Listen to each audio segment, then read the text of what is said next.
Howdy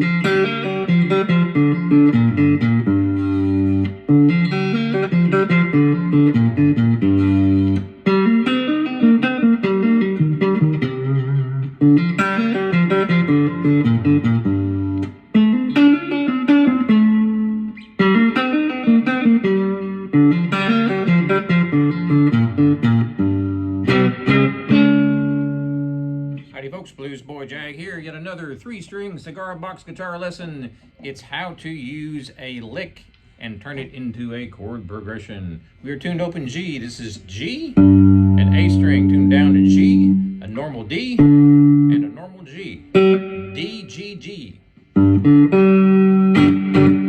Super common 3-string tuning for a cigar box guitar. It's not the only tuning. There are billions and quadrillions times bazillions. But it just sort of turned out to be the default tuning. That circle you see on my guitar right there, that's actually a really cheap USB light, so just ignore that. So what we're doing here is we're taking a guitar lick and we're turning it into a 1-4-5 chord progression. So the guitar lick is, I'm using that second string and I'm hammering from 0 to 3, and then I'm doing the same thing on the first string. Then I'm pulling off that first string.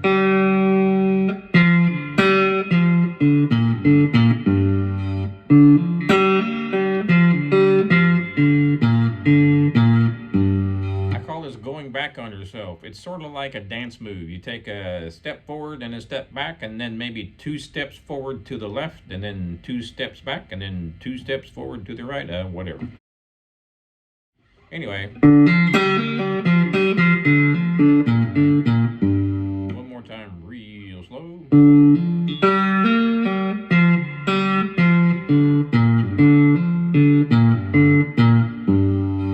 So what we're going to do here is turn that lick into a 1-4-5 chord progression. So here's the 1, which is G. Do that again.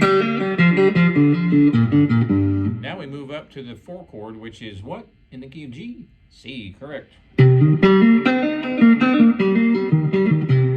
Actually, I did that wrong. You're supposed to start on that middle string on the 5th fret with your first finger, and your pinky is going to be 3 frets up. Then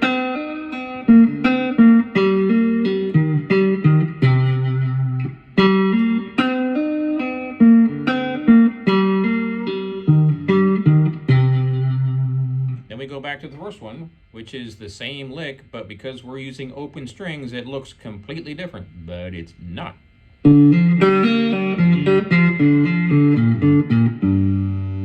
Now we go up to the 5 chord, which is D, 7th fret. Same thing we just did on the 5th fret.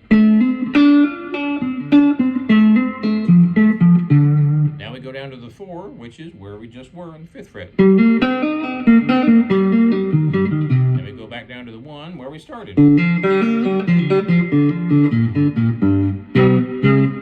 And there's a little turnaround if you should choose to use that. So it's a 1-4-5. It's a lick on the 1. Do that again. Now we go to the 4. Then we go back down to the 1. 5. 4. 1. So we just did the same lick in 3 different places. And some of you are saying, no, we didn't. That first one looked totally different. Actually, it's not, because we're using open strings. So just pretend like we're doing this. What I'm doing here is pretending like I'm fretting behind the nut.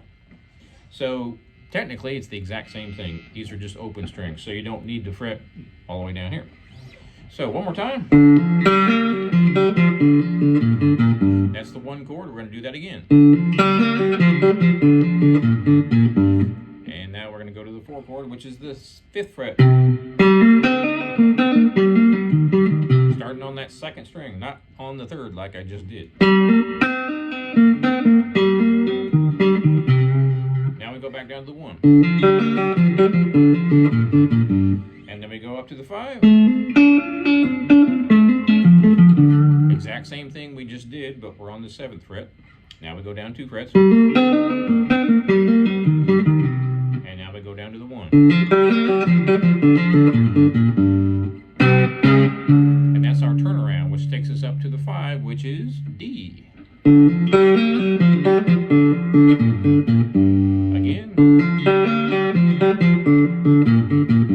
And then we go to the 4, which again is C. Back down to the 1 and G. And the 5, which is D.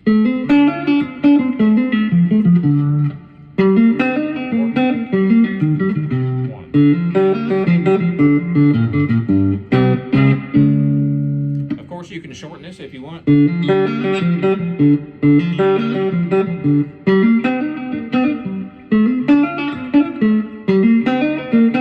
get the idea.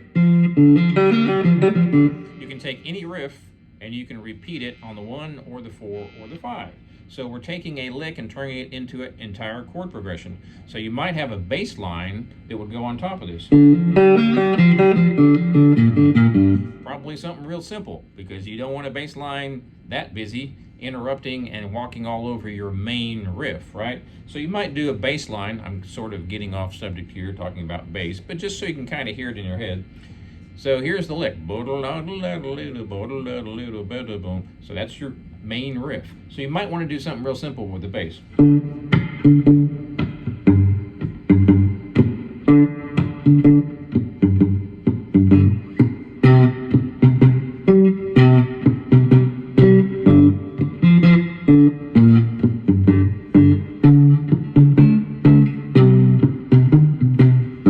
Just something like that.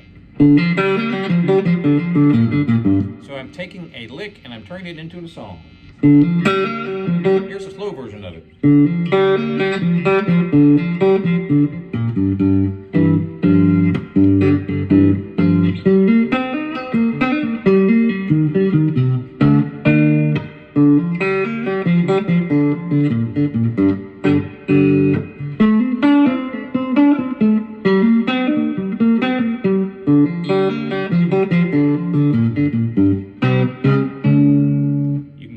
There, you can just make up any basic riff and play the same riff on the 1 chord and on the 4 chord and the 5 chord.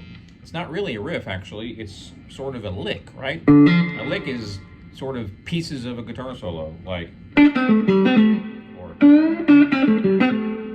maybe. By the way, this right here, that's your 1 chord. I can't really play the octave 1 chord because I don't have enough frets. Why? Why do I not have enough frets? This is your octave right here.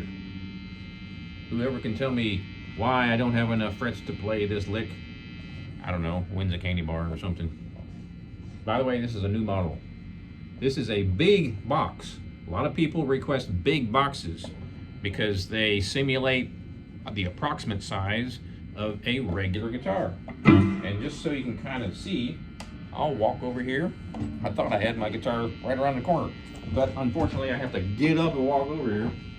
So check this out. This is a Squier Jazzmaster. Just so you can sort of get the comparison here of the size of the body. It's very, very close to the same size outside of the horns, right? Excluding the horns, which is really good. And the reason it's really good is because a lot of people have played many years on a Stratocaster, for example, or a Telecaster, or a Les Paul, or whatever, a regular size guitar. But most cigar boxes that you see out there are smaller than this. So a lot of people prefer the bigger boxes. So this model here is one of the biggest boxes that I've come across anyway. So there's your lesson, folks.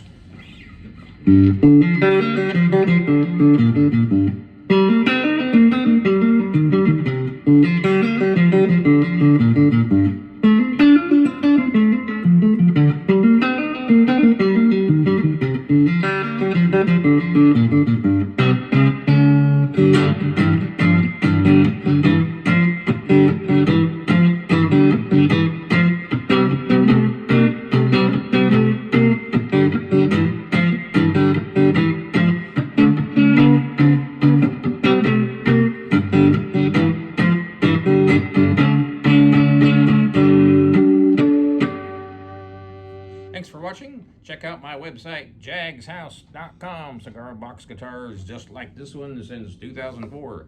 Be sure and subscribe, and we'll see you later.